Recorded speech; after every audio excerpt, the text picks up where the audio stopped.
gonna eat, man? So how we gonna eat, man?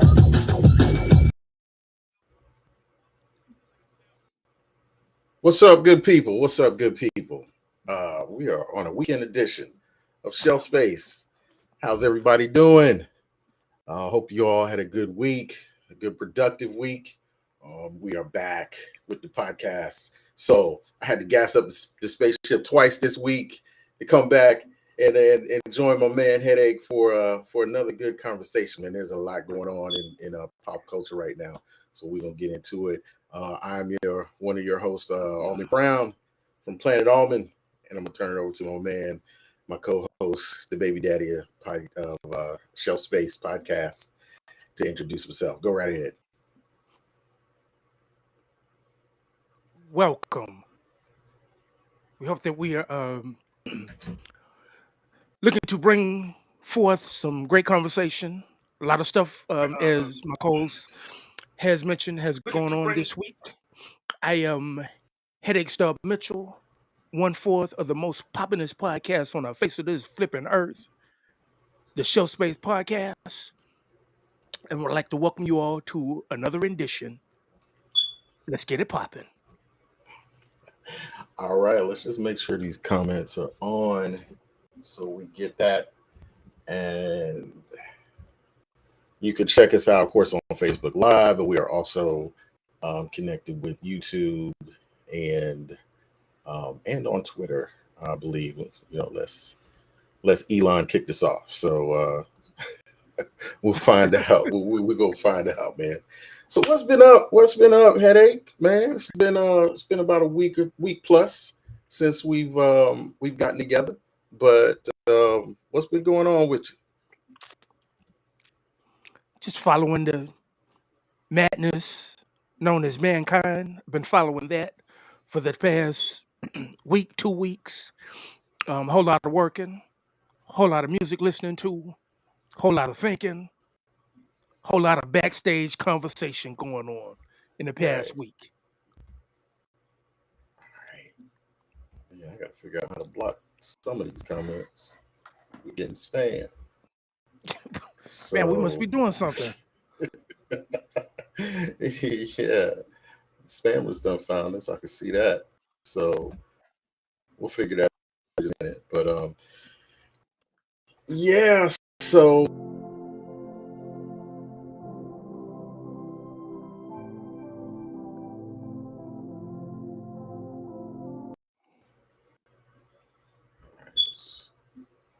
all right. So yeah. So a lot has been going on in the news. And we wanted to do this special weekend edition just because, oh man, we are NBA fans. We are, you know, Music horticulturists. music. That's right. That's right. We've got to address it. We got to address it. So, Kyrie in the news.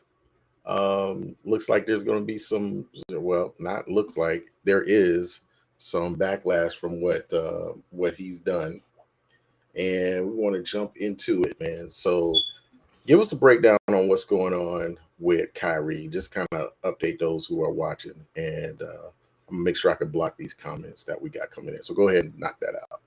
While you doing that, I'm glad that you brought Kyrie up. And I was thinking of something else.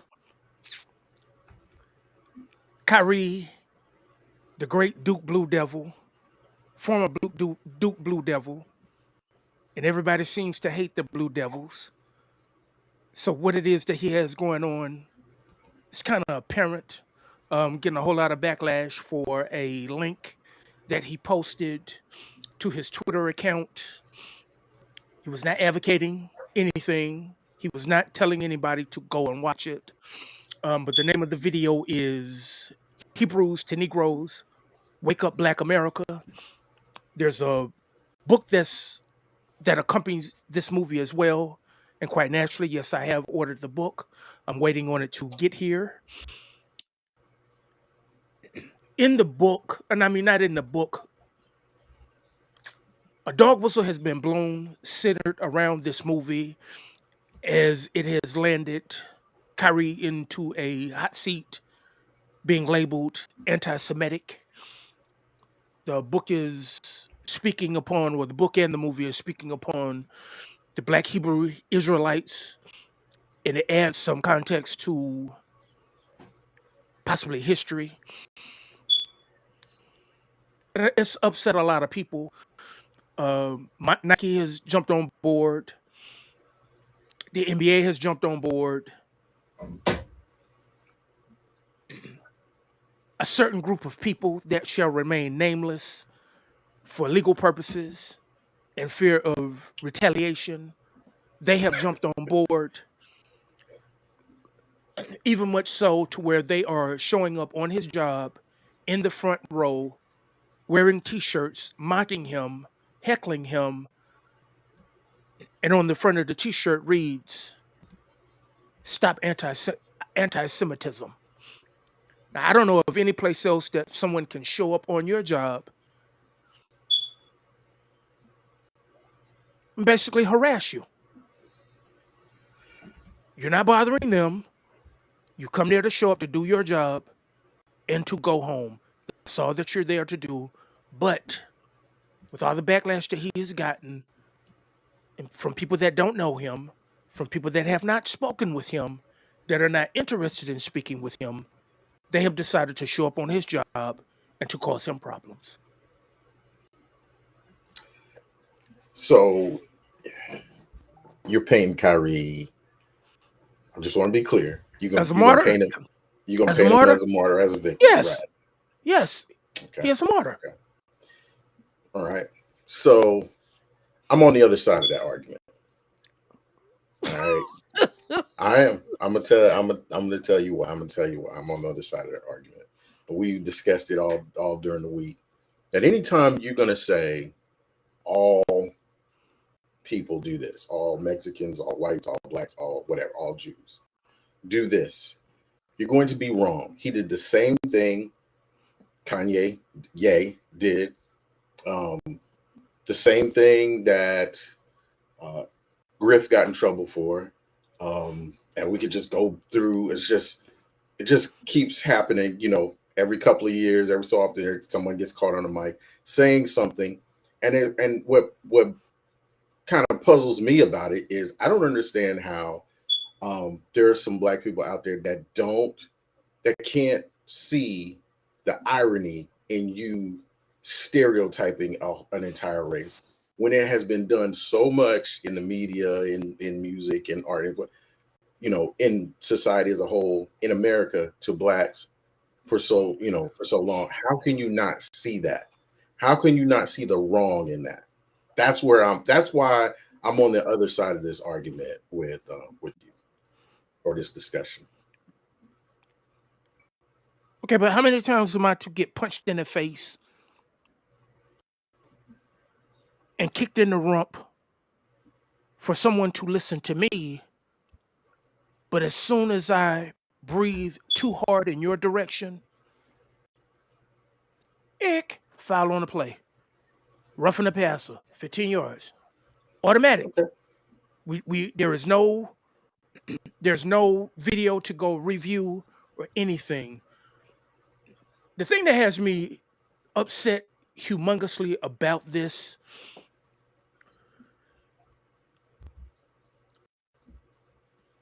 it took one person to label him as anti-Semitic, and then everybody else dogpiled on top of him with no research, no conversation, no nothing. As soon as one person put it out there that he was anti-Semitic, that is. And then everybody else just jumped on board. And no one sees how dangerous that is. Right. So if I post a picture of, which is going up next week, if I post a picture of Mein Kampf, does that make me a Nazi? No. If I post a picture of the Diary of Anne Frank, does that make me one of them? No, of course not. Okay, but I think you're oversimplifying. But go no, ahead. no. I think I'm going to Okay, follow you. but as soon as he just posted the link to the video, no one asked him what's the deal with this, where are you going with this. As soon as he posted the link, you're anti-Semitic. No ifs, ands, no maybes. No, You are but you anti-Semitic. saw the interview though. You saw the interview that he gave to the reporter, and the reporter gave him an opportunity to say, kind of clear it up. And he told the reporter, I don't have to explain it to you. I don't know if that's his exact quote, but he said something like, I don't have to explain it to you. So Okay, now you're inviting people to interpret it whichever way they're going to interpret it. I'm inviting them? Yes. Okay, how am I inviting you to do anything when you've already jumped on the bandwagon? You're not really here to ask me what's going on with this. What you really want to know is, am I anti-Semitic? Do I really hate a certain sect of people? You're looking for something to hang me with. So if I say something, you're gonna twist it, just like he said. Here goes another clip. You're looking for another clip to run something with.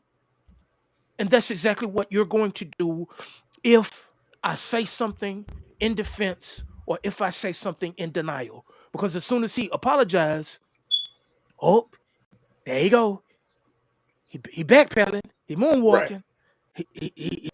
He's doing this again. When I offered you $500,000 out of my pocket, $500,000, I offer you $500,000. Look to make the situation, and I really don't have a word, because better is not accurate. Accommodating is not accurate. So to me, there is no word to clearly convey. I just want this to go away. I liken this to when parents make their children say they're sorry, even when they really are not. Or you're making a child apologize for something only you understand in your head is going to make this situation right. Because if I tell you I'm sorry, it's still not going to be good enough. If I go to your Holocaust museums, if I speak to your rabbis, if I go work at synagogues and feed the homeless at the synagogues, it's not going to be enough. There's this stain that is permanently affixed to me that I will never be able to buy away, wash away, say I'm sorry away. Let's do this. I'm gonna see if I can play the audio from the interview that. Run it. Yeah, let's So I could see tear if it we can apart. get that. Run it so I could tear it apart. All right.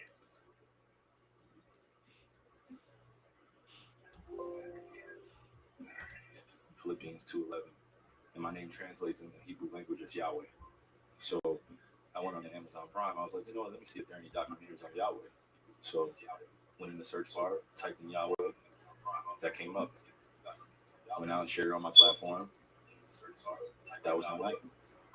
In terms of the backlash or what people call it, we're in 2022. History is not supposed to be hidden from everybody. And I'm not a divisive person when it comes to religion. I embrace all walks of life. You see it all on my platforms. I talk to all races, all cultures, all religions.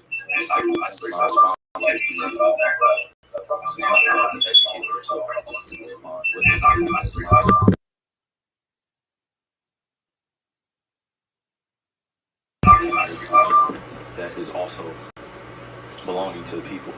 Africa is in it. So it's also the claims of anti-Semitism. I don't think the audio is too good there. Plus, it's getting a little feedback. Roger.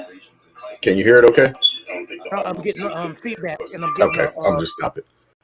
All right. Well, he goes into that explanation, and the reporter gives him an opportunity to say, look, explain it. Just and he come on, he was real defiant about it. And Don, yes, we could see the comments. I tried to remove those. Yeah, we don't want don't want we don't need any sex workers dropping in right now. So I blocked them. So I don't know if we'll be able to get that off. But when you got two good looking men up here like this, you're gonna get the people's coming out of the woodworks trying to get a piece of almond brown and headache. So I can't help that. But but look, the reporter gave him an opportunity to clarify, because you got it. No, listen. Just like he wants to have a conversation or he wants to be open about it, when you just put it up there with with his 17 million followers, and he tries to say he didn't promote it, but that is promotion. And people knowing the some of the comments that are involved in it, I don't think anyone, I think people are trying to make two different arguments. They're trying to argue, oh, we want to talk about historical facts, okay? But the backlash comes from the anti-Semitism side, is you're also spreading stereotypes that we know are negative stereotypes about Jewish people. Can you see that as being wrong? Can you say that is wrong? And he got offended and he fought back. It took him days. Then all of a sudden, hey, I'll give $500,000. The Nets get $500,000, and they just rejected it. We don't want it. We don't want it. And now he out here. First he was sidestepping. We'll go to dancing. He was sidestepping. Now he's moonwalking. Now he's trying to backpedal into I'm gonna apologize. I want to further the conversation on this or that. I think maybe the thing that he was wanting to have the conversation about is historical facts. Well, then let's do that. But come out and say that stereotyping an entire race is wrong. Black people they've got to understand that.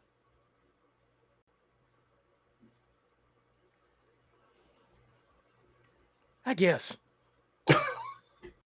You guess. I guess.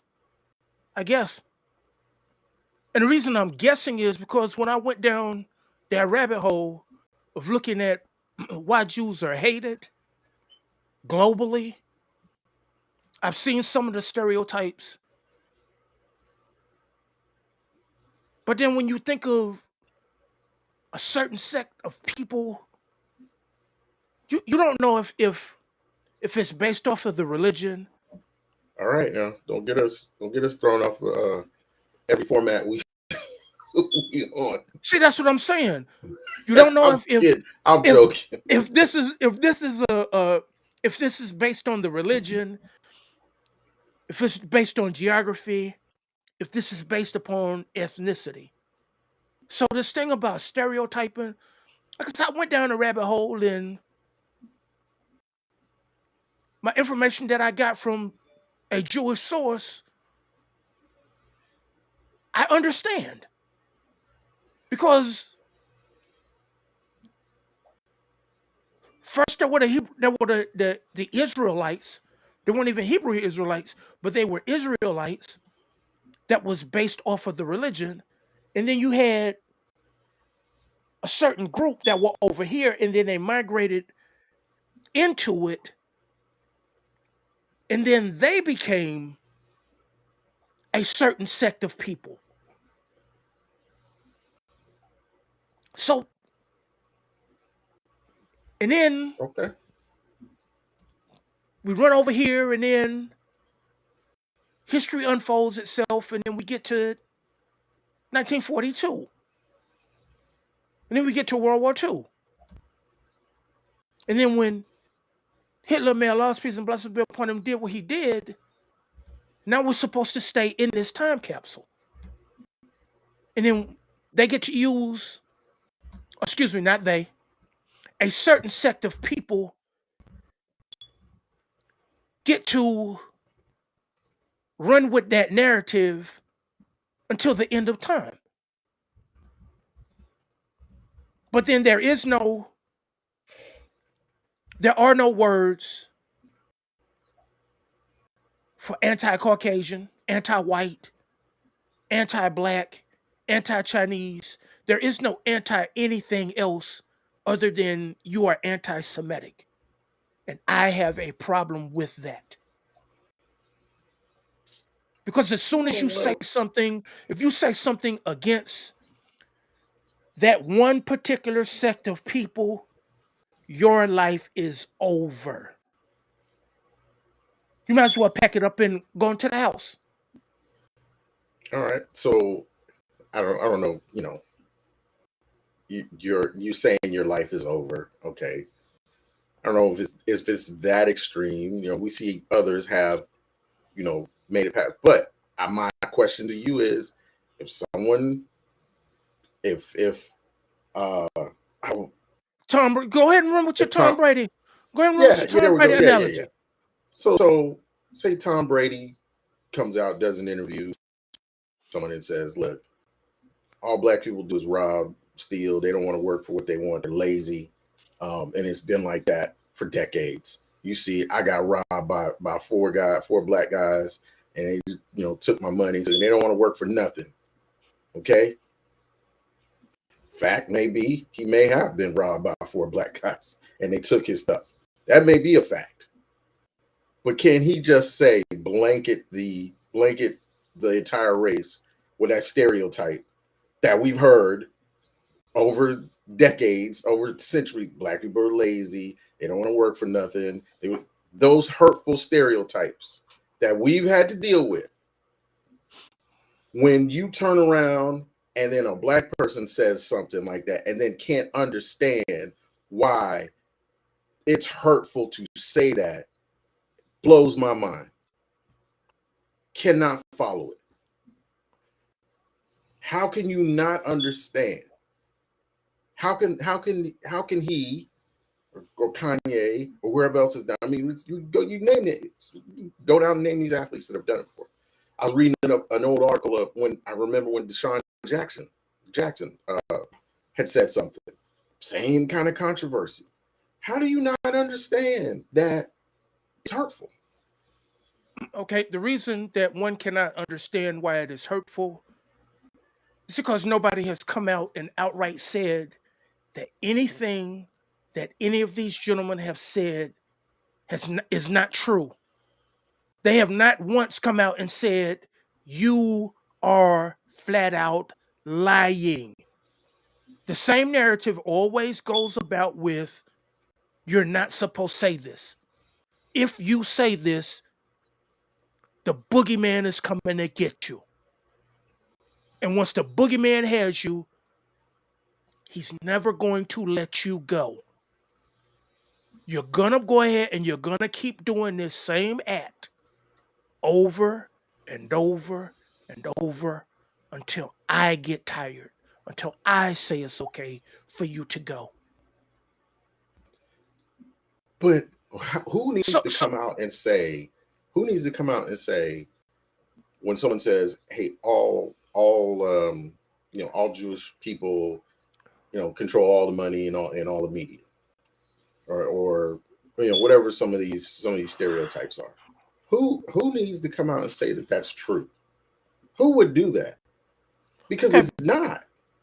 okay, but this is the same question that I asked several episodes ago about Dr. Martin Luther King Jr. May Allah's peace and blessing be upon him. That if the government were to come out and say, "Yeah, we did it," what would happen?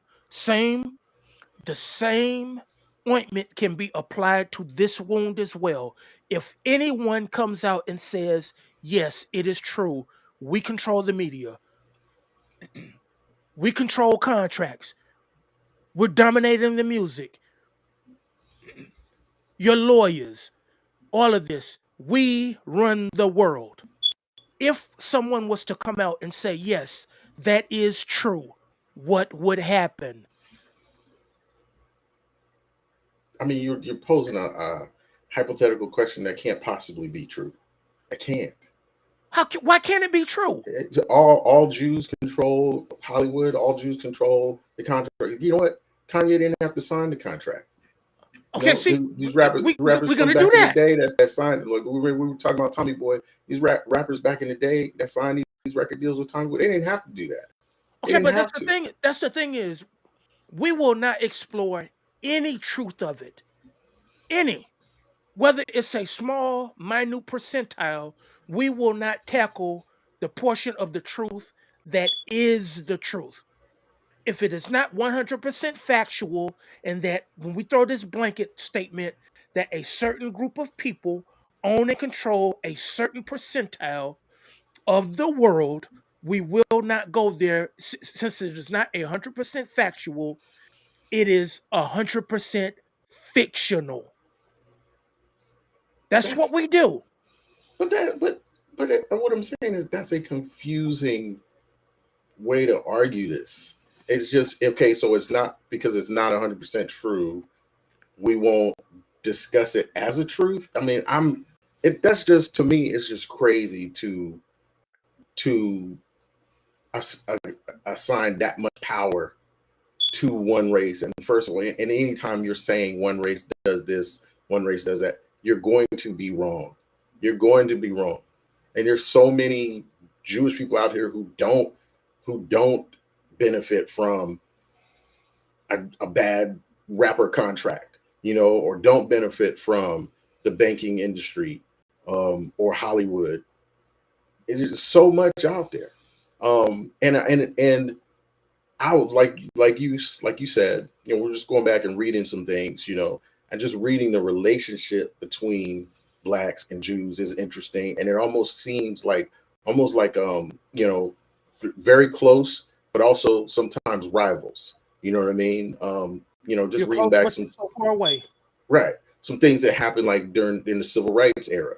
You can go and see where a lot of Jewish people were participating and supporting civil rights and being a part of that, helping the cause, moving things forward. But then also, yes, you can see in the music industry or in Hollywood where these black actors or black rappers are signed to Jewish managements or Jewish management teams or Jewish companies.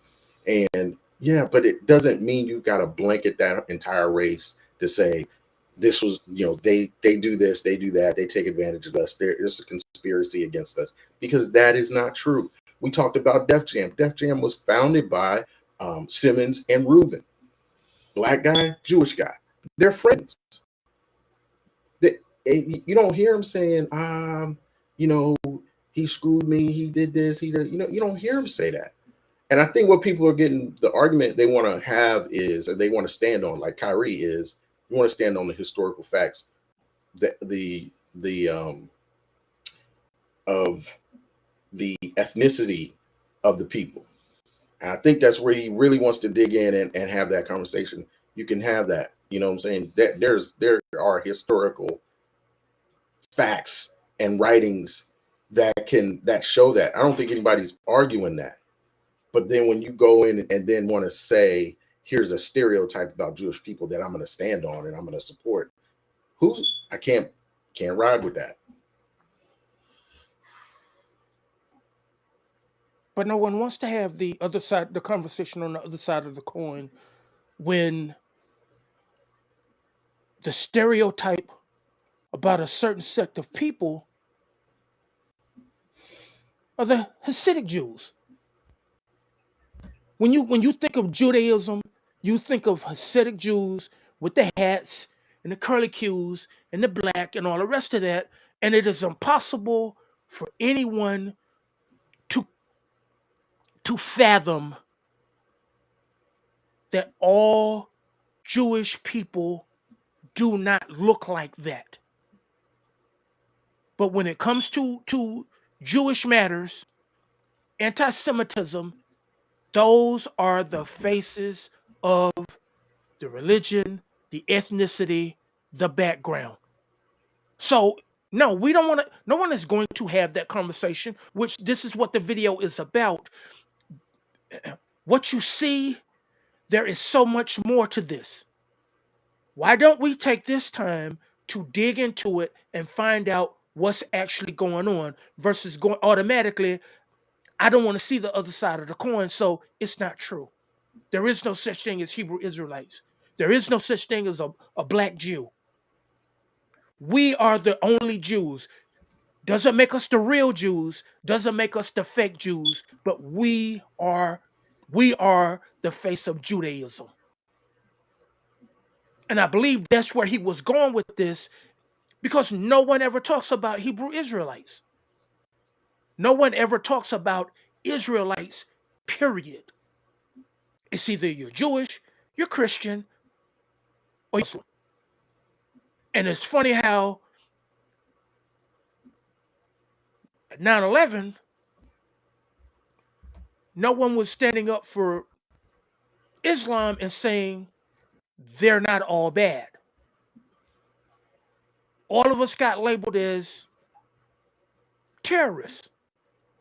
All of us hated Americans. All of us were against America, and all of us sided with them according to the world.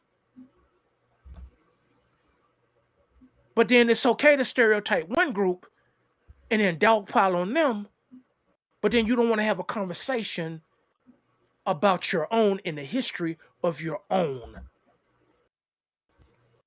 Well, that's my argument. Is it's never okay to dogpile on any race or blanket or promote any kind of stereotype about any race.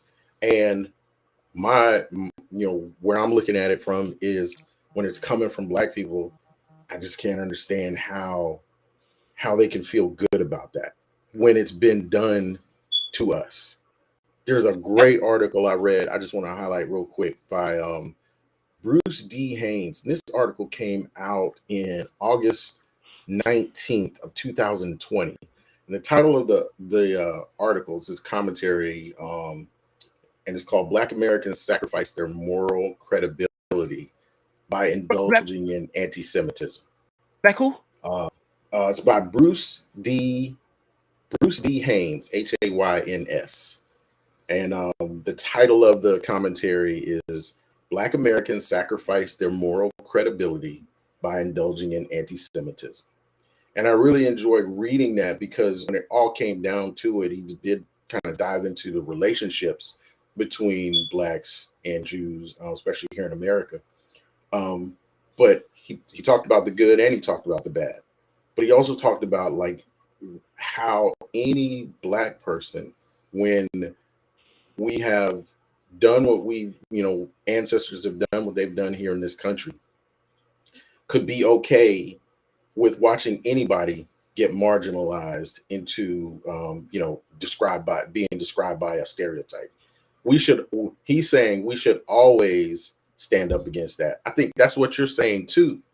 But I think that the anger or the emotional side of it is that Kyrie and people that are supporting Kyrie want to be able to say, hey, you know what?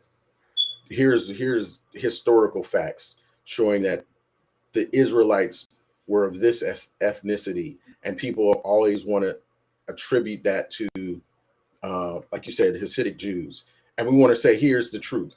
Okay, no one who reads a history book, I think, would argue that. I just don't think that's the argument, and I think Kyrie's hung up on that rather than Kyrie look at what else is in this documentary that you're talking about with some of the comments, some of the things that are coming up that perpetuate these stereotypes about Jewish people.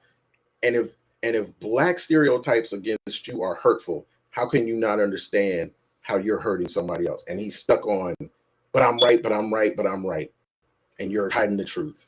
Okay, and but that's where it gets bad. Okay, but black stereotypes are societal norms now.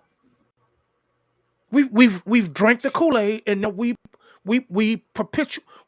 participate in those stereotypes. So, but to side with someone else and to understand them and the plight that they have been going through for the last 90 years, how do you compare that to the plight of a certain group of people that are still going through what it is that they have gone through since 1441. You're going to compare World War II to 1441? And I'm supposed to understand you when you will not get your foot out of my rump. You will not get your foot off of my neck. But I can lessen the pressure just a little bit to reach over and help you. But isn't that what the civil rights thing was about? It was supposed to be about helping ourselves. But then the civil rights really wasn't about black people. Civil rights has pretty much included everyone, and everyone else has benefited off of us except for us. Just like I had some lyrics pulled up on my monitor. Lo and behold, in the bottom right hand corner, when is Joe Biden gonna do something about Asian hate? And this commercial is running on loop. But then you just got your Asian Act already signed to where it is a hate crime to do something against Asian people, but there are no hate crime laws against black people. So you could do whatever it is that you want to do on camera. It's just another day in the office. It's just the cost of doing business here in America. Are we really upset about that? I mean, is that really going to change our lives? And how much power does Joe Biden have? So if we put hate crimes, you know, and really hate crimes came out of the lynchings and the you know, just the brutal killings of black people, especially throughout the South. But so are we really saying that we're upset because Joe Biden didn't sign a law or executive order to address hate crimes against blacks? Like, that's really not going to change our day-to-day lives. That's not what I'm saying. What I'm saying is you already have it. You already have something on the books to where even if I look at you wrong and you feel like I am looking at you wrong because I hate Asians, there is a measure that can be taken against me. Case in point with the Armand Arbery. Clearly that was racially motivated. Yes. But look at all the hoops that one had to jump through in order to get some form of justice. And it's still not a hate crime. It's just murder. I thought they can't get more time than what they got. I don't remember what it was, but they're done. Like, those dudes are in jail for. Okay, but you're done because of murder. You're not done because you are a domestic terrorist. That's not what got you. Yeah. So in this thing with the contract with Black America, when we will go ahead and we will revisit this after the election. Where the flip are they? That should have, I mean, really. Who really thought that? I mean, when Cube came up with that. Yeah, this is our thing. Why are we waiting on the government to do something? Okay. I want to kind of just real quickly touch on something you said when you said we have accepted those stereotypes, those black stereotypes as the norm. And I want to say you got two black gentlemen sitting right here that I know have broken those stereotypes. We're not that, which means you can't assign a certain behavior or an attitude or an action to an entire race, blanket an entire race like that. We understand that because we've had to push back against stereotypes, whether it's been on a job, whether it's been, at a restaurant, sitting around with friends of different backgrounds. You've had to push back sometimes on stereotypes. So we know that. And then the other thing that you were mentioning about comparing slavery in America, Black Americans, or with African Americans or African slavery in America, and the Holocaust. And there's something in that same article I mentioned. Just this article I thought was really powerful. The guy pulls a quote from James Baldwin from 1967, and in James Baldwin's writing, titled his essay "Negroes are anti-Semitic because they're anti-white," kind of made me laugh and chuckle. But Of course he it nailed would. it. He nailed it. He nailed it. He said, in the American context, the most ironical thing about Negro anti-Semitism, which is what we're hearing from Kyrie and in a sense from Kyrie and Ye. I don't want to label them as anti-Semitic, because I think they're arguing something different, but they're including those stereotypes when they bring it Thank up. you. That's all I wanted from you. That's Okay, all I you got wanted. that. That's But all I wanted. anti-Semitism is that the Negro is really condemning the Jew for having become an American white man. Whoa, it blew my mind when I read that from James Baldwin. Having become, in effect, a Christian, the Jews profit from this status in America, and he must expect Negroes to distrust him for it. That right there kind of helped me see things in a little bit different focus of why the relationship with Blacks and Jews are more like a sibling rivalry, where we see them assimilate, and like James Baldwin was saying, they can pass as not African, not Black. You know what I mean? And we were mad. We were mad about that. But then at the same time, in the same article, they talk about the cohesive relationship they have when battling for civil rights, or things like that, where they work together. And there are examples of great relationships between Blacks and Jews in business. Let's not act like I hated the fact that Kanye just went and just blanketed every time a Jewish man or a Jewish company hands you a contract, it's bad. It must be bad. Yeah, you need to read it, but it doesn't mean they're all trying to exploit you. Okay, but that's the thing is we're doing the Semitics to semantics. Of course, he does not mean every single Jewish person Right. walking the face of this earth is evil, is bad, does corrupt business.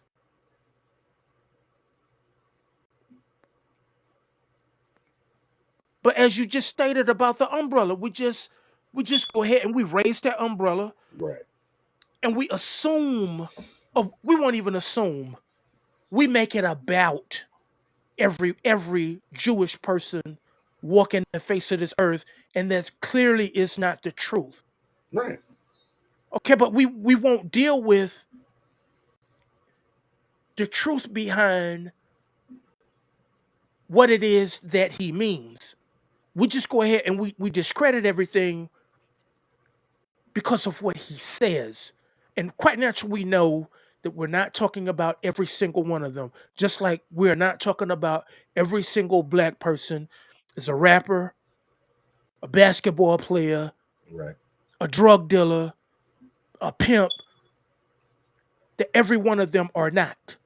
That's why I don't feed into that when as soon as somebody says something that's against what it is that I am, why am I going to waste my time to convince you otherwise? If that's what it is that you want to believe, then you are more than fine. You are more than fine to your own thoughts, to your own stereotypes. Whatever it is that you want to do, that is your baby that you have to rock to sleep. I don't have to partake in that. And I'm not going to partake in that.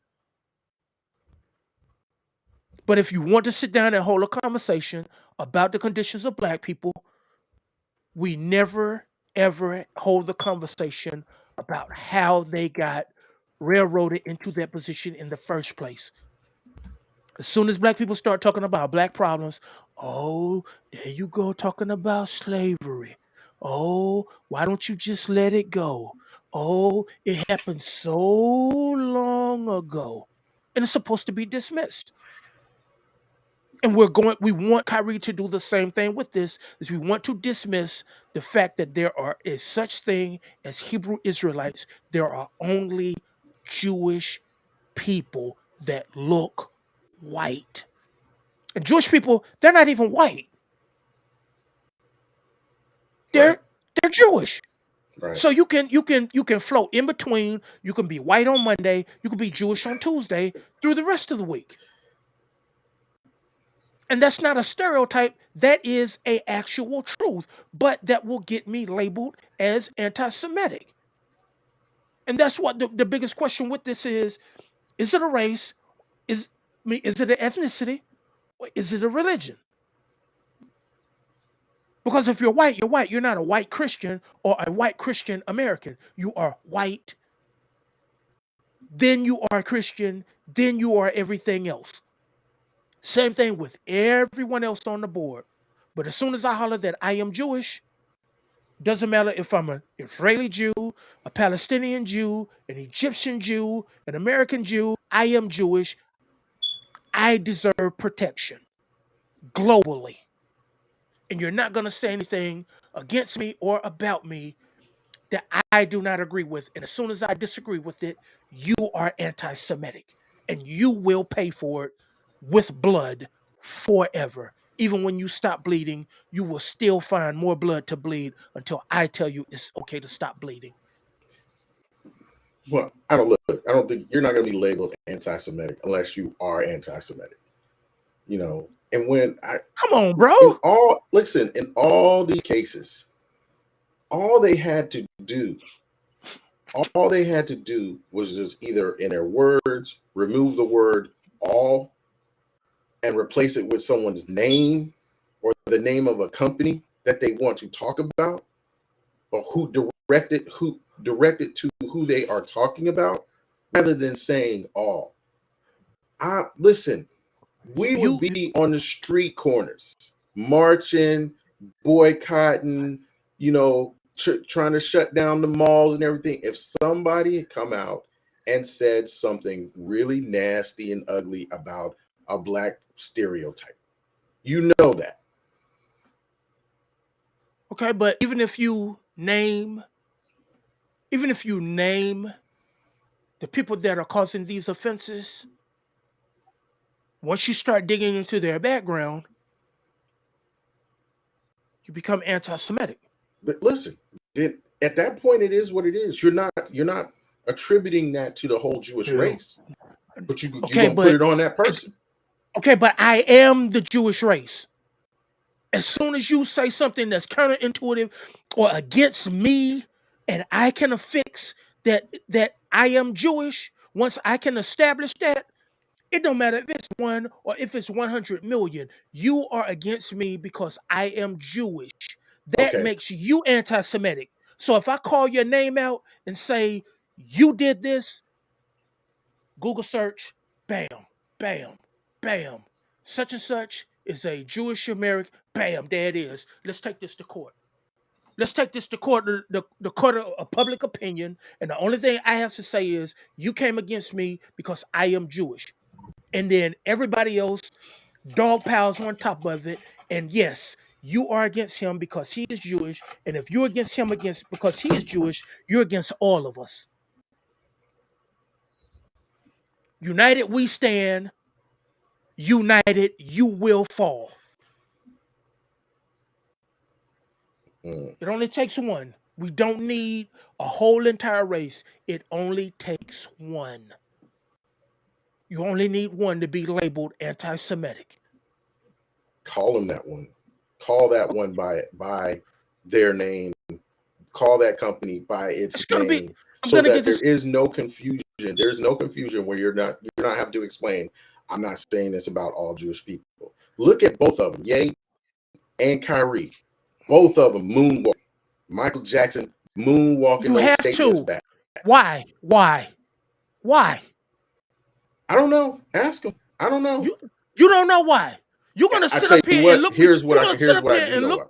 You're gonna look me dead in my face, and you're gonna tell me that you don't know why. In their comments, they said I was wrong to say this about all Jewish people. basically sums up their comments. So I would think they realized that they realized how hypocritical they were being when they want to say, man, black people get treated like this. For example, black people get treated like this all the time by the police. Okay. So they're attributing, a George Floyd incident to all police. Okay. We know that's not right, but we know that there's going to be situations where there's bad cops in a department, and we need to watch for that. So how can they not understand how they can clarify that statement? How can they not understand when they say, well, look, all Jews control Hollywood. All Jews are, conspiring against me to take my money and not let me shine, whatever. And I'm just paraphrasing, but I'm just throwing out, some of the stereotypes that they are co-signing to when you post. Right there. Stop right when there. You post stuff or you say stuff. Stop right there. Okay. Now, do you now maybe with you having to add that disclaimer when you are talking about one particular group of people that occupy this face of this earth? Now, do you see why? Because you don't have to say that about any other ethnicity on the face of this earth. You have to clarify it, and you have to over clarify it that the statements and the sentiments that are coming out of my mouth are not directed at all Jewish people. You got to say that about everybody. You're not going to find any You're not going to find any You're not going to find any retribution being labeled a racist that you will if you are labeled anti-Semitic. No, I disagree. You can wear a badge of being racist. You've seen that with the people. I think that was in Arizona with the not Arizona. The young lady that referred to one of her colleagues, his child, as a monkey, and that she would take her belt off and beat him. That's no different than saying such and such about Jews. But she gets to moonwalk her way out of it. She gets to go on with her life. Her colleagues that were there that did not stop it, they're still there. She stepped down, but they are still there, and we're sorry that we didn't stop her. But you are on tape agreeing with her. You get to say you're sorry and go on with your life. These two gentlemen, you can't suck enough to get your life back. It's over. Game's over. You know why? Because in both situations, who was there to hold them accountable?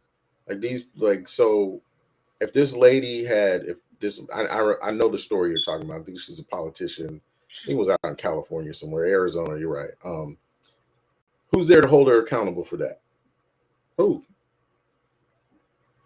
Where in the case with Kanye and Kyrie, they are employed or have contracts with someone who is not going to stand for that. You're dealing with, just take Nike, for example, who suspended their relationship with him. You're dealing with a company that worldwide, okay?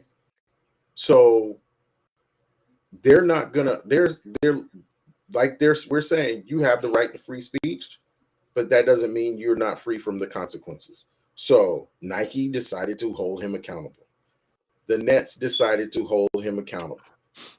Took a few days, but they decided to hold him accountable. So when it happens, it's not our job to, if somebody says something anti-Semitic, it's not you and I, it's not our job to hold them accountable. We can speak out against it and throw our support towards our Jewish brothers. But the people that they are involved in business relationships with or work for or involved with, it's up to them to hold them accountable. You're not holding anybody accountable. And the young lady's name is Nuri Martinez. She is the city council. That's right. She's on the city council in Los Angeles. She was caught on tape calling the black son of a fellow Democratic politician a monkey. Yeah. Okay, but that's one of those stereotypes that we get labeled with. Yeah. She should have been. I mean, that as soon as Okay, that but came out.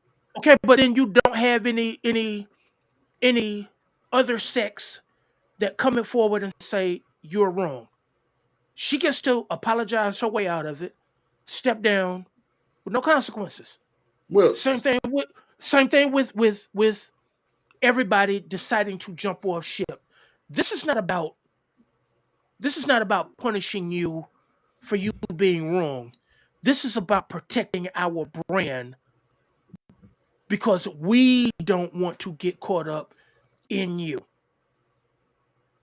We don't want to seem like we are financing or we're paying for you to have the money to go ahead and look up these kind of videos or to buy these kind of books, be on the internet researching this kind of information. So we have to get away from you as far as humanly possible. The only I don't difference think that's between it. okay, I but don't think that's it. okay, but that's the thing with Nike. You suspend it because you don't want to you don't want to look like everyone else,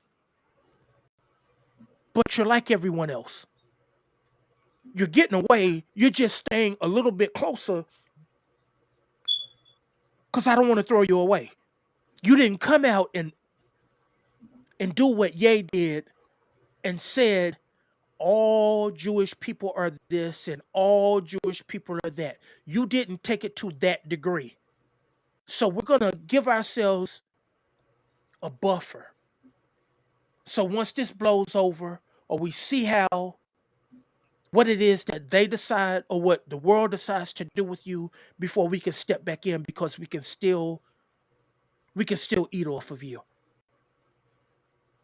I don't know how they're looking at it. I don't, but maybe they're giving him a chance because, like you said, I honestly believe him when he says, I'm not a hateful person. I don't try.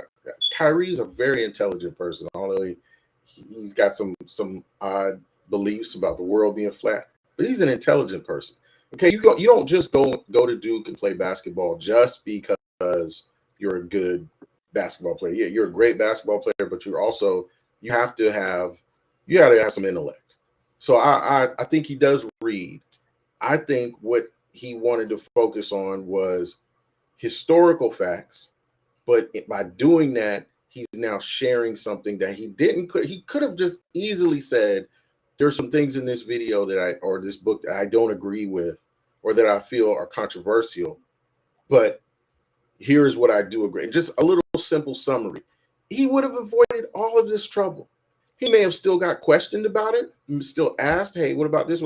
But he didn't leave it up for some wide interpretation. And then instead he responds angrily in the video, in the interview. Okay, he could have easily just explained what he was trying to do. Okay, but I am pissed. I am angry. You are questioning me after everyone else has started blowing these loud ass dog whistles. That's the only reason why you are here. You're not looking for an earnest reply to your question. You're looking for something to eat off of and to further your agenda and not be in the media, but you want to be the one to say that you broke the story and you're honestly looking for confirmation. You're not looking for conversation. And that's why I would be angry as well too, is you really don't want to talk to me because you could have caught me out in the hallway. You have access to me backstage. You could have come and spoken with me backstage with no mics on, with no cameras running, no clickbait. If you were that honest, if you really wanted to know my side of the story, why don't you come back and catch me behind the camera instead of throwing the camera up in my face? But no one wants to do that.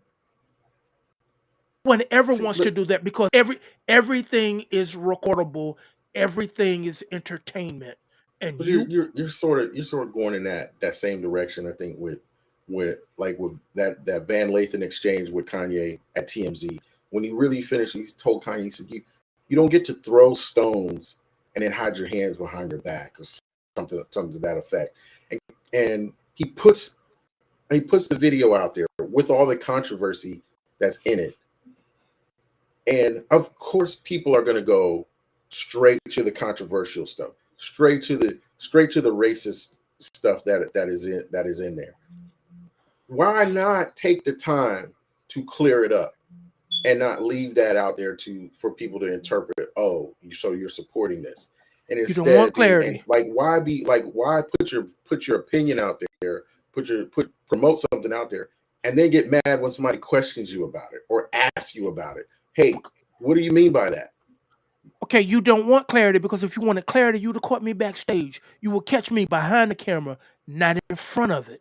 So I can say the same thing to Kyrie. You don't want clarity. You just put it on social media to your 17 million fans for them to interpret any kind of way they want it. Exactly. You can't have it both ways. Why can't I don't want it both ways. I want it only one way. This is something that I found. Here, investigate it if you want to. That's not what he said. Okay, so what he said was, I put this out to my people. That is exactly what he said verbatim. I post things for my people. And if you do not get it, it is not for you. But you have made this about you. Even though it is not for you. You're making this about you, and this is not about you. This is about us. This is what it is that they are hiding from us. No one wants to talk about it. No one wants to discuss it. No one wants to put this on the table. That's what I'm talking about. You're like Kyrie. You're stuck on the historical facts that you say Have are they being changed? hidden from us. The historical facts Have that are they being hidden. changed? If you go and read any biblical history book, you're gonna find that it's not hidden. It's in the books. It's not hidden. Come on, bro. You know that Bible is painted. It is not painted with black faces in there. The only black face that's in that book is the Ethiopian that picked up the cross to Christ, may Allah's peace and blessings be upon him, and carried his cross. He is the only one in that book. The depiction of everyone else in that book, it's not black. Oh, Your man. Brenner is not black. Charleston We know. Heston is not black. Yes, we know that. Okay, so all the depictions in that book, and I'm not That's a saying, movie. which is what I just said about depictions. Right. Every We know that was depiction wrong. every depiction in that book has been painted white, except for the Ethiopian, the one Ethiopian. Oh, and what's that about the curse? The curse came from from Ham. The cursed people are Right. Ham. Right. Those are your black people. Not anybody else was of darker skin. Okay. Not First, necessarily making them black and not necessarily making them white. But every depiction of everyone in the book. that's not true. That's not true. Who else in the book is depicted anything other than? First of all, I don't know what depictions you're looking at, but any of these paintings, any of these things, we're in 2022. You can go get you a really good reference Bible that has historical facts along with it. There's no pictures in there. There's no need for pictures in there. All right. Then to honestly say that the Bible doesn't even really talk about race at any point. It's not talking about race. when there's talking about these tribes, these these people that populated her, it never goes, oh, so all the blacks went here, all the Asians went here, all this went here. That is rare, very rare, where it talks about someone's. Actually, I don't know where it ever talks about someone's race. It may mention a texture of skin color at times, but to talk about someone's race, my argument to you is, and we've talked about this, I believe wholeheartedly, race did not exist back in those days. It did not exist. Okay, you could do your own homework and find out about the penal code and about how. Matter of fact, when I sent y'all down the rabbit hole about Black's Law Library, that's where you got your race from. There is a definition for what is and what is not white, Negroid, Mongoloid, all of these races. There was a definition, and it is laid out in Black's Book of Law. It's a status. Race is not a color, it's a status. So why I don't understand why we argue about ethnicity and race from those days, those times, those ancient times, like Abraham. When it didn't matter. They didn't even talk about it. Okay, but it didn't matter. When we talk about historical biblical events, when the Hebrew children left Israel, there were Egyptians that they intermarried with. There were people that they intermarried with who came from that land and left with them. That's a fact. That's a biblical fact. So they didn't go, oh, look, here come these, this group of people from me, what I'm saying? We're going to separate them and put them in their own little camp. No, they were, look, you're going to come with us. You're going to be with us. It was more about, I would say back then, it was more about tribes, which means it was about who, how, and who you worshiped, what way you were. It's cultural. It was cultural back then. We Americans argue more about race than I think than anybody in the world. We put too much weight on it. But where do you go? Where do you go to UK? Oh no, you're right. Where do you go to UK? You're right. But again, where do you go to Puerto Rico? And you see how here's what I know about here's what I know about Puerto Rico. There's inter-racism with Puerto Ricans being, there's darker ones, there's brown ones, and there's Castellanos, there's light ones. Wherever this came from all the readings that I've seen, that racial breakdown, that I don't even know what to call it, but racism as a status came from like medieval times. Maybe I'll do a little more research on that just to be really clear on like where it started. But that is not something that existed in ancient biblical times. It came as man started developing these, for power. Came from India. Wanted to develop power. Came from India? Came from India. Okay. If you look into the rabbit hole that I'm going to send you down is looking at the caste system in India. Okay. Right. Start there, and then something should pop up. Or what I typed in was Indian caste system, history of racism, and bam, it just starts spitting that stuff out. So yeah, we'll dig into that. We'll dig into that on another show. But for me, coming from planet Almond down here, I just don't understand why we get hung up on race. Because there was no need for race at that time. There was no need for status. There was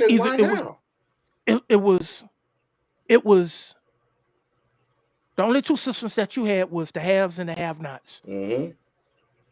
The haves have exploited the have-nots. When 1441 came around, you refined the system, and then you learn how to make that system inclusive globally. So there was no niche for racism. You had a niche for an economic system, yes, but that's always been true. It's always been the haves and the have-nots. But then again, once we got away from tribalism, where this is your job, this is what you do, you contribute to society. Today, we have masked that under, what's that word? It's not communism. That dirty word, socialism. Mm. Once you get labeled a socialist because you are concerned about society, it's over.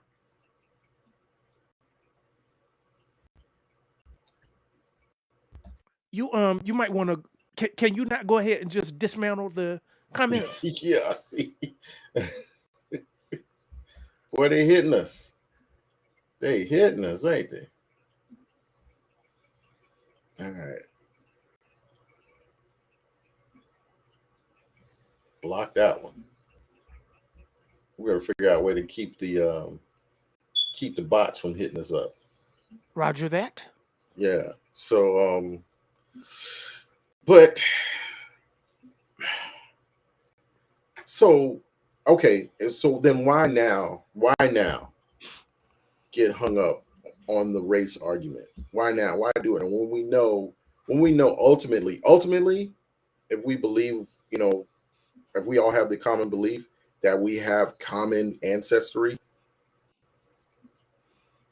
we believe that Noah's family repopulated Earth. We believe that, as you mentioned Ham.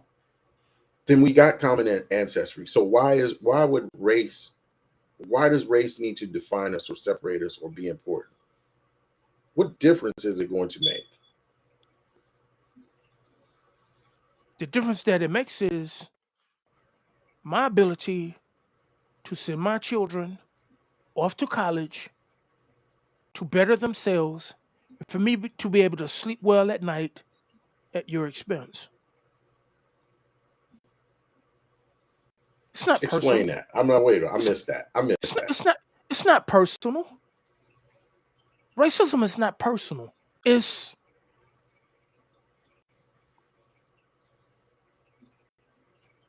this is what I want, and I want you to do it for me. I want you to finance it for me. I want you to pay for it. So, in order for me to send my children to Harvard, I gotta find a way to get you to pay for. Why should I have to pay for my children to go to Harvard when you can pay for them? Clarify that. Just help me with that. I don't understand how that is why we need racism. Self-preservation. In order to preserve not my life, Okay. not in order to preserve my life, but to preserve my lifestyle and to keep that Tesla in that 20-car garage, somebody has to pay for it. When I go ahead and I wreck this Lamborghini on the side and leave it on the side of the road, as your man said, throw it in the gutter and go buy another, I'm not paying for it. You paying for it. This ain't my money I'm spending. I'm spending your money. That is the thing that has me upset with rappers when they go ahead and they when they call their audiences broke. When I'm the one that has to go and do these 12 hours a day, 6 days a week, doing a job that I hate to pay for your music, to see your shows, to buy your merch. And then this is the way that you say thank you is because I'm not shining like you, that I'm beneath you,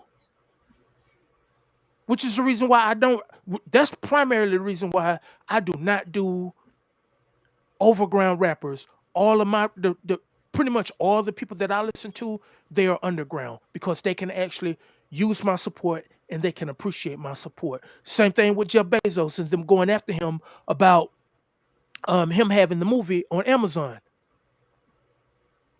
Yeah, it's just a movie. But the NBA, you cannot ask me, Adam Silver, You cannot ask me to do anything. I'm about to put $1 billion in your pocket. So whatever I do over here, you can't say nothing about it. But just like you mentioned, they got a brand to protect. You can say what you want, but there's going to be consequences to it. They don't have to employ you. Honestly, think about it. Just on a business level, Kyrie's a bad investment.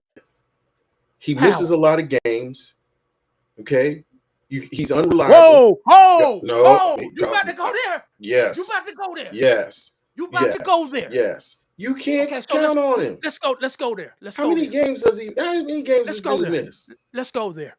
He You're went. gonna Hey, you're gonna look you're gonna look let's at you. rewind it all. Let's rewind it all the way back to Duke. All the way back to Duke. How many games did he play for Duke? He What, played. 6? He Come on, bro. remember, Come on, bro. dude was hurt or whatever. The running joke on Kyrie is he don't show up for work. He worked like 3 days out the year. That's it. Kyrie don't show up for work. So on a business level, dude's a bad investment. He got lots of potential. He got lots of talent. That dude got handles out of this world. But at some point, your ROI on Kyrie is declining rapidly. And I think that's where they are right now. That's why he keeps getting bounced from teams, because he's not giving back. And so you got a team to protect, a locker room to protect, a brand to protect, and this dude is becoming toxic. He didn't want out of Cleveland because of Binky. He said that's what he said. He He wanted wanted out of Cleveland. out of Cleveland because of Binky. They could have won another one. And from what I read, the statement that he put out was when he went to the Celtics, I'd rather lose with them than win with him. And he lied to the Celtics, told them he was going to be back. He didn't come back. Bro, you gonna do that? And Binky did the same thing to Miami. Binky did the same thing to He didn't Cleveland. tell Miami. He made an announcement. He did the same thing to Cleveland when he went to Miami. He did the same thing to Miami when he went back to Cleveland. He did the same thing to Cleveland when he went to LA. And rumor has it he's about to do the same thing on his way out of LA. But listen, okay, you may say that about him, but let's say this: when LeBron is on your team, LeBron gives you 110%. No, he doesn't. He carried Cleveland. He carried him. But Binky will quit on you, and Binky will quit on you. He did it one time. In your hour of need. He did it one time. In that Dallas series, Negro, please. he quit. He didn't do that. He didn't do that to J.R. Smith. No, man, dude, you would have been. Hey, don't do that. Don't do that. Quit. Don't do that, man. Because me and you don't play ball together. You know, if I'd have pulled some garbage like that right there, you'd have been all over me. You are the face of the team, and this man quit. He walked out on them in the fourth quarter. You would have been all over. We done played ball together, dude. If I'd have got the rebound and started dribbling back out to the half court line, and we running out of time, and you got to get a shot up, and I'm pulling some mess like that, I would have never got another run again. We could have ate chicken wings together, but you sure wouldn't have picked me up. Not on no run. You sure want me to hit this enter button? You sure want me to hit this enter button? Bam, there it is. He's a bad investment. He's a bad investment. Okay, but then you all are calling Kyrie a bad investment. I won't even say you all, because it's a blanket statement against everyone else. You want to call Kyrie a bad investment and that he didn't play.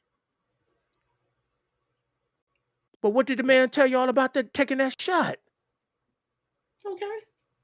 What you mean? Okay, see, this what you all do. The man was right. Y'all won't give him credit for being right when he told you all taking that shot will not stop you from getting it. The CDC had to moonwalk theirs. They had to Michael Jackson their stuff and come on back and say Kyrie was right. See, now we're talking about information. Everybody needs to be working with the same facts. I was never told that the shot keeps you from getting it. I was just told that the shot helps you have the symptoms be less. Okay, it helps you recover fast. That was it. That was it. It wasn't a cure. Nope. It wasn't a cure. In order to stop the transmission. In order to stop the transmission of the pandemic, you need to take the shot. Take the shot. We're giving you $1 million. You have a chance at getting $1 million if you take the shot. And damn if they didn't come back, and the man have to come back and say, Kyrie was right. But everybody was. I'm not saying he was right, but he had the right to not take the shot. Take the shot. Take the shot. He had the right to not take the shot. You're being selfish. You're being selfish. You don't care about your teammates. You don't care about New York. You only care about Kyrie. And when the man said, yes, I care about Kyrie and I'm not taking the shot. Sit me on the bench. Don't pay me or whatever. And now they got to come back and they got to back pay the man because he was right. When Jason Whitlock agrees with you, man. Out of all the people on the face of this earth, I don't want to be mentioned with Whitlock. I don't. When Jason Whitlock agrees with you, I don't want to be mentioned with Whitlock. You might want to take a second look at some things. You're right, but if I'm right, if he's, you know what I'm saying, if it's a good point, it's a good point. But don't put me in the same boat with Whitlock. Don't do that. Don't put me in there with Whitlock. I'm just telling you, dude. Oh, wait a minute. Kyrie, okay, it was his right to not take the shot. But there was a benefit to having done it. A lot of us went out and got the shot. You know what I'm saying? Some did have some side effects from it, that I've read, but a lot of us got the shot and we're fine. We're okay. But to be tripping about the shot, dude, we went to Glen Hills. If you didn't have your shots right, they was calling you up to the nurse's office to go get some shots that you didn't know what they were. You just needed to go get them checked off. Okay, your shot records had to be updated. We were having to do this already. Celtics versus Cleveland, Game 5. LeBron quits on Lakers. 3 minutes left. LeBron got upset. Leaves the game early against the Suns. June 1st, 21. June 3rd, 21. That one doesn't have a date. February 28th, 22. And the list goes on and on where Binky quits on his team. And you want to sit here. He got tired told you of carrying them bums. Want me to hit that enter button? Told you he didn't want me to hit that enter button. He got tired of carrying them bums, man. He's a quitter. So man, I roll with Kyrie before I roll with Binky. Oh, you gonna lose then. You gonna lose. I'd rather lose in the worst. Show me. In the worst. Other than that shot, now I give him credit. Other than that shot he hit on Golden State, what has Kyrie done? Failed. Nothing. He failed. Nothing. He failed in Boston. Nothing. He's failing in Brooklyn. Got the coach fired. Okay, but what failed? What did KG do? What do you mean? What did KG do? That's a warrior right there. KG ain't really do nothing. KG ain't really do nothing. KG ain't really famous for nothing other than anything is possible. Come on, man. Okay, and I'm doing what you doing to my man that I love to death. Same thing with Penny. Penny ain't do nothing. Hey, get off Penny right now, man. Come on now. He got hurt. Penny got hurt. Penny ain't do nothing. He got hurt, man. Penny wasn't nobody. Penny didn't become somebody until he started coaching. Till he started coaching middle school basketball. Hey, Penny beat Jordan in the playoffs. My point exactly. We all have something that we have done, but according to people like you, if it's not enough, it don't matter. No, Kyrie got a pattern. He got a pattern of failure. Binky got a pattern. Binky has a pattern. Binky will quit on you. I'm not going to agree with you on that. I know he quit in that Dallas championship series. I watched that and he quit.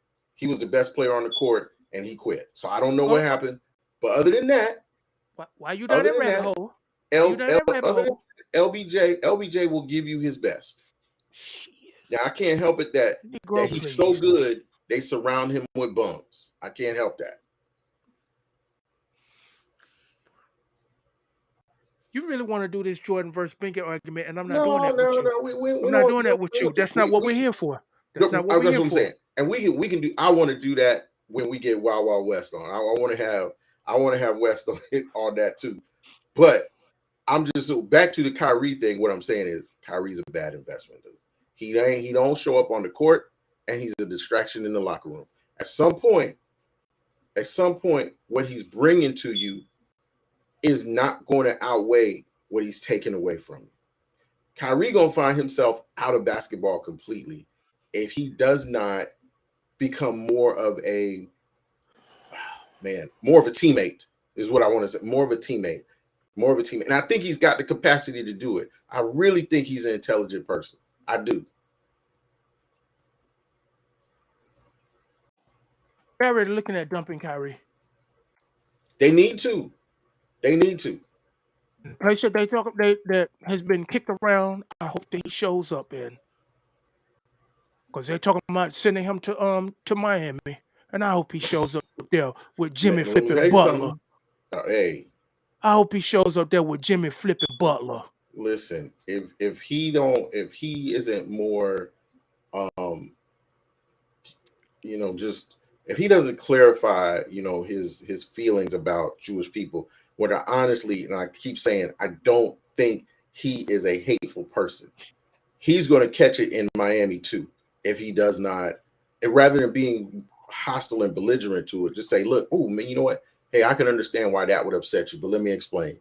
I am not a hateful person. And I think he's trying to say that, but because that arrogance that he kicks off, and he's had it since high school. Dude been number one high school. Who goes to Duke, plays 3 games, and still gets to be the number 1 pick? You know what I'm saying? I mean, I'm exaggerating. I think he played more than 3 games, but he sat on the bench hurt, and he still was a top pick.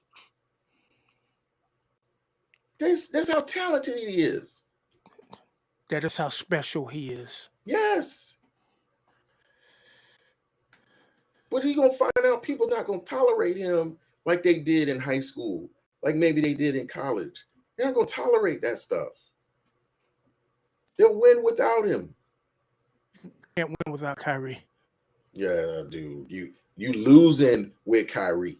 You losing with him. Okay? My Hawks will don't let them face the Hawks in the playoffs. Trey and Murray going to give it to them. They be sent home with KD. Don't matter KD out there. Come on. And then that's the thing, that now they are looking to bring KD into this mess when KD has nothing to do with this. Yeah, KD don't want no part of that. KD don't want no part of that. But then is this not what we do in an effort to just keep piling it on? Even after the man said, after I'm sorry, you still want to bring KD into this. Did he consult with KD before he went and posted that on, hey, KD, I'm about to share this with my 17 million. You my teammate.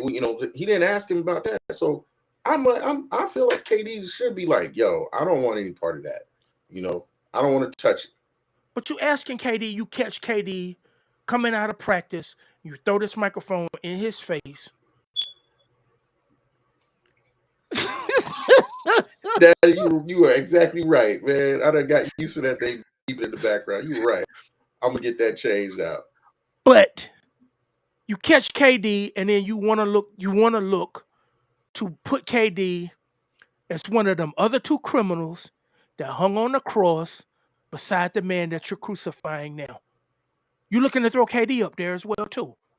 So you ask him after practice, KD, what's up with your mans in them? You're gonna get that. What's up with your mans in them? That. Okay, but I have nothing to do with this. And basically that's what you're asking is, are you rolling with your mans in them? Do you feel like how your mans in them feel? You're gonna get that. You're gonna get that. You don't think I get, hey, what's up with your mans? You don't want to hook up with a little person. You don't think I get that? Teammates I got that. Catch it. I got that when you put it out there. Man, somebody caught me outside and asked me, what's up with your mans in them? His head ain't really like that. His head really like that. I Right. mean, I'm just saying. I'm just saying. That's how they always do. But it doesn't make it right. Just like your man's had to catch one for somebody else. Um, in the scandal that's going on with that now with the takeoff situation. He had Right. to wind up taking one for his man's and them. And that one is really tragic. That is. That is, man. That is. That's not your typical, rapper getting shot kind of deal, man. We're still waiting on more details to come out of that. But what a tragic just I thought it was fake. You know how when Kobe died, you like, wait a minute, you gotta Google it. You gotta keep looking, you gotta go to a couple different sites. And yeah, man, that's really tragic. Jay Bird was the one that caught me with my mouth open with it because as soon as I opened up Facebook, his posting of it was just clear and concise. Right. And another one. And I'm like, what the flip, man? And then I looked and I saw the picture that he had it captioned with. Did my Google thing. Here we go again. And Right. another one. But now the allegations are that the gentleman that pulled the trigger, that he is no longer with us, allegedly. What happened with that? Would he take his life? He was found, what's the word that I can use? Expired. He was found expired in Fifth Ward. That's what has just come out, I think, within the last day or so. Wow. But Yeah, it I didn't was see that. allegedly it was Jay Prince Jr.'s Right. party, Right. and that he invited them. And first, the rumors were that this was over a dice game, but when the video came out, they were arguing about basketball. And then Quavo, you could clearly hear him say, "Let's go. Let's just go ahead and go." And then next thing you know, two men enter, one man leave. Wow. And now they're putting this on well, they're not putting it on. They're looking at Jay Prince Jr. funny because allegedly he didn't stay to help. He did the Mona Lisa thing and walk on by. Mm. Well, yeah, I heard There's when a you lot go going to on with Houston. this. Yeah, I heard when rappers go to Houston that you need to be with Jay Prince people in order for safety. I mean, have you heard that? Of course. Yeah, And that's like it's it's the legit. thing with LA, it's the same thing going on with LA is you have to check in. Rappers have to Yeah. check in. But Wow. when you check in, it doesn't necessarily mean that once you check in with one group of people, that you get a pass throughout LA. If somebody else catches you, you didn't check in with them, and you got to pay that extortion tax. But that's the thing with Jay Prince or Jay Prince Jr. That once you get to once you get to Houston, it's not required that you check in. It's advised that you check in. Mm. And that's the thing that gets me with our own kind, that this is what we do to one another. This is what honestly gets me.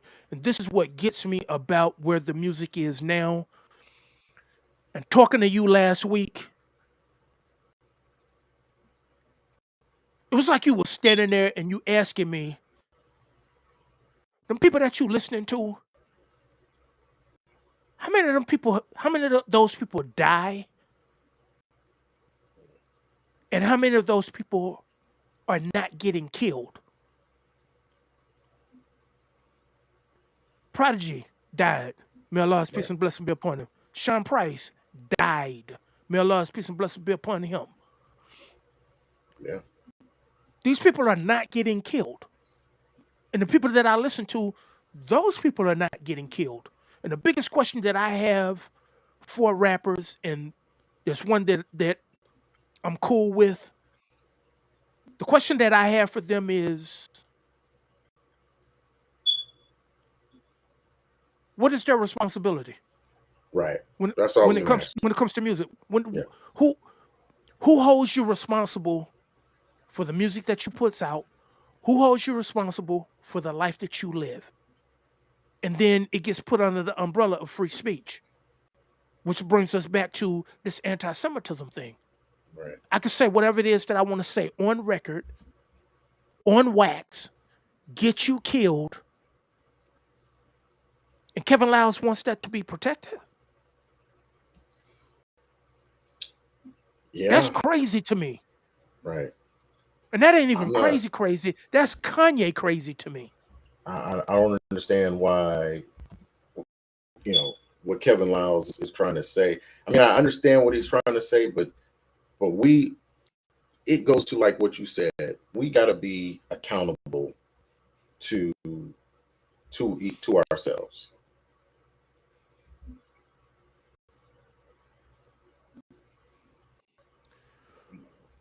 So with that one, I mean, it's that portion is crazy to me.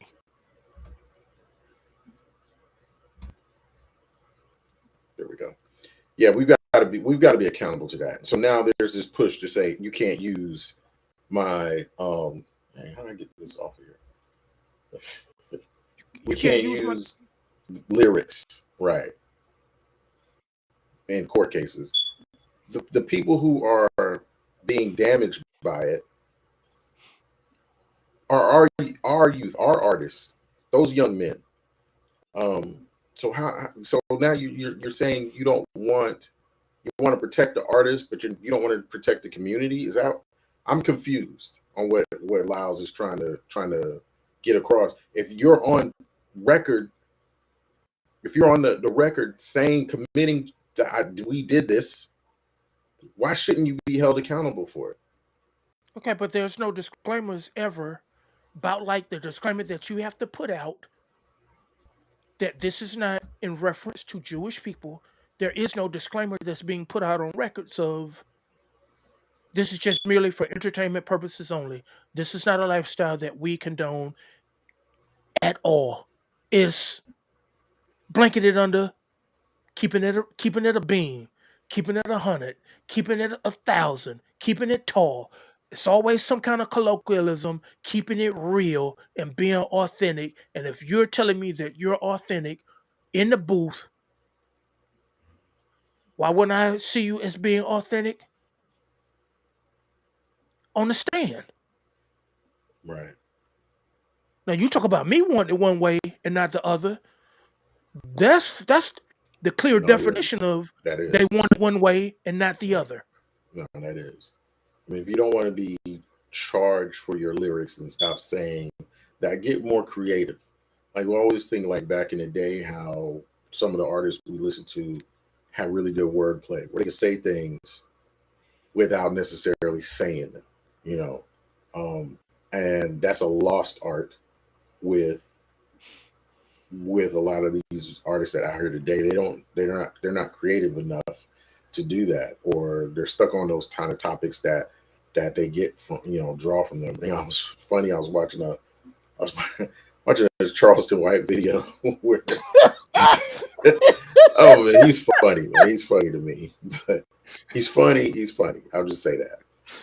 But he's on a live, and a kid comes in and is just like, "Dude, come to Cleveland." And yeah, but you I don't know if you might have seen it, but it was hilarious. It was sad, but at the same time, very funny, because you see the anger in this kid, you see the destructiveness, and they're asking him like, "Who's your favorite rapper?" NBA YoungBoy. Just the spirit and the vibe you get from that angry music, that violent music, is permeating in that kid, And so you're right. Who's accountable? Is that artist going to take responsibility for that message they're spreading? I'm responsible for my accountant. That's the only person I'm responsible to. I'm responsible to my accountant to make sure that these checks keep rolling in no matter whom it is that gets killed in the process, no matter whose life I destroy, it doesn't matter because I'm getting to the bag. That's my only concern. That's my only responsibility. I'm responsible for getting to the bag. And the thing that has me ramped up on this one as well too, looking at the condition of black women, Meg Thee Stallion wants to get on board with this as well too, and the damage that she has done to black women Mm, in order to quote unquote make it. right. That no matter where I am, no matter what platform I'm on, the only thing I'm good for is singing and shaking my rump. Right.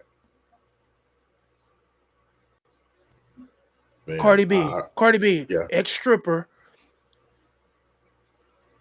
Well, she's a success and she has Yeah. turned her life around, but you're still exuding these same examples of what black womanhood is, and that bothers me. That's why I don't hold black women accountable. I won't even say accountable. I hold them accountable. I don't hold them responsible Mhm.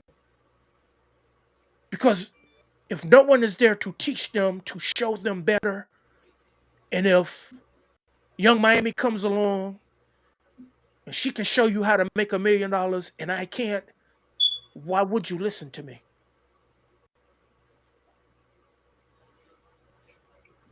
Well, And I would. Young Miami is a good example as well too, as far as the contradiction, because she was leading that charge of you don't need no man, but then look how Puffy has her strung out all the way over in flipping London, got you all the way on another flipping continent, and you strung the flip out, and then now you want to start talking about you got mental issues, but then Yeah. you're helping these young ladies to become young ladies in their own right as well too. That mess is crazy. I think when we got to teach our kids how to teach them how to compartmentalize. Some people are good at that, some aren't. But when you can look at somebody, take the good things from them, use the good things from them, and and discard the bad stuff. There's some benefit in that. I mean, when you talk about Cardi B, there's a good side of her story, but again, you talk about the imagery and the you know this some again we were talking about stereotypes earlier, some stereotypes of women in that That is. industry, or what. Yeah. That is. That So is. right. So can you take the good out of that and use it and not adopt some of the bad things about it? One of the things that we really liked about um about the series on Stars, P Valley, is there were some there's all around the adult dance entertainment industry, but there were some good qualities about those women that you could see, that you could draw from, that you could use it as examples for those type of things. We learned how to do that, and I love the show because it presented women in, like, those different. You saw there was different aspects of them, that they weren't all about. It wasn't all just about this imagery and doing this. So sometimes if we can teach our kids to compartmentalize, especially young women who see those images, take the good from it, use it, turn it into your own journey. Use that energy to create something positive for yourself. But you don't have to accept that image, that you need to have that image for yourself. The Mercedes on the pole and the Mercedes off the pole. Right. And I understand that sometimes you have to do the wrong things for the right reasons, but now we're not even doing that. We're just doing basically what's on my shirt, free white and 21. Do whatever it is that I want to do. Who's gonna check me? Because that's what I am now. I am free white and 21. I could do whatever I want to do. I could say whatever I want to say. I could be as ratchet as I want to be. I could be as hood as I want to be. And who's going to tell me otherwise? And then not get and not be upset because you are being treated by the picture that you're being painted, that you paint of yourself. Will you buy into these stereotypes? Right, man. Well, man, this has been a really good show. Little weekend special edition. We may do some more things like this where we're doing different times and we got a cooking show that's going to come soon. So we'll, you guys keep tuning in. We got a cooking show that's coming soon. We're going to start with the Grilled Cheese Academy. I'll show you how to make a really good grilled cheese. How we do it. So looking to do some more fun things, man. But before we close out, we always like to finish out with what we got coming up this week. For me, we're just getting over Halloween, so we had a really nice Halloween party here at the house. We're going to get these decorations taken down, get ready for the holidays. Voting is big present on our minds. Right. That is the big thing. Like, get out to vote, take someone with you, get involved, study the ballot. If you have not already voted, pull that ballot up, take a look at it, be active and actively reading what these candidates stand for. And not just the high profile races, dig into the local races, the other offices that are running for, know what they do and how they affect you. My thing is always, we really sensationalize the national races, especially for president, but the ones that really affect us most are our local authorities. Those are the ones that we need to be more involved in, more active with. So voting is big. Let's get to it. Tuesday, that's the day. Let's get after it. Other than that, man, still reading some books. So that's what I'm up to. Finishing out some more self-help, self-development books. So we're gonna have some more things to talk about mental health and self-improvement on some upcoming episodes. And we've been reaching out to some people that we know have written books, and we're gonna incorporate them into some other episodes, man. So that's what's up with me, man. I'm gonna hand it over to you, Headache, to give us what's up for the week and to close us out, man. Back to work. What do I have going on this week? Eventually I have to get around to this. That's been sitting on my desk for a minute. Killer Army, baby. Killer Army, baby. Silent Weapons for Quiet Wars. Okay. What has me thinking about that one is allegedly TikTok is conspiring against the American people. Yes, I've heard that. I've read an article on that. So that kind of falls into the Silent Weapon for Quiet Wars about how this war is being placed against us, right? That we are financing unknowingly. So that's what has me into this one. This one should be a quick read. What else I got going on? No concerts. New music. Who do I have to listen to? If I can finally get over that track I sent you, Remorseless. Yeah. If I can finally ever get over that track, then I can move on to his next record. It's called Church. Billy Woods' Church. He just dropped that one. I've given it a listen one time, but I cannot get into it because that track, Remorseless, is really, really, really bothering me. And it made me think about what happened with Takeoff, what's happening with rappers, and especially what's happening with what happened with PNB Rock. So I have to. I feel like we didn't even get a chance to even discuss it or mourn that, and then the Takeoff thing happens. Exactly, and that's the thing that has me. That's really bothering me about this record because listening to Billy Woods to me, it's like listening to the Oracle. It's either something that's getting ready to happen, but it's primarily based off of something that has already happened. So it's like this continuous hamster wheel that even if we stop running in the hamster wheel, will we just ever get off, or will we just stay on there because we have no place else to go? And that's what listening to Billy Woods it does to me, and it's causing me to speak fluent Billy Woods every time something happens because of this. But I have to be able to get into church. I have some pictures that I need to shoot probably tonight. As soon as I get off of here, I'm going to ready to start my photo shoot so I can be ready for Instagram next week. And more research. Got a gang of research to do, especially when this book comes in.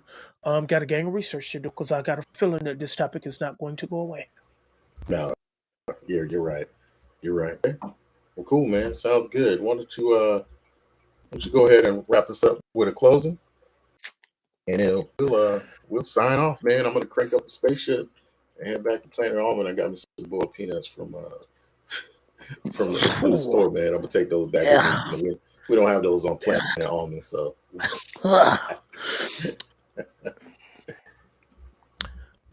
In closing, we here at the Shelfspace podcast, we're not anti-Semitic in any fashion or form. Don't want anyone to think that we are cool with being anti-Semitic, with being racist. We are anti-racism on all levels, but we're not above being conversational as well too. This week or in the coming weeks, please find time to speak with someone that differs from you and sit down and hold a conversation with them, possibly at length, to get a clear and more concise idea of someone that is different from you. Could possibly be contributing to making the world a better place. And that's Absolutely. And as I stated, we here at the Shelfspace podcast, that is our primary goal, is to encourage interactions with other people civilly and being responsible as well too. That is primarily the reason why we all get together week in and week out behind all of this. Find some sort of way in order to be kind to someone, do something for someone else. Just be a better person. And I won't even say be a better person. Just try being different. Be understanding. Be caring and be empathetic. So with that being said, be good.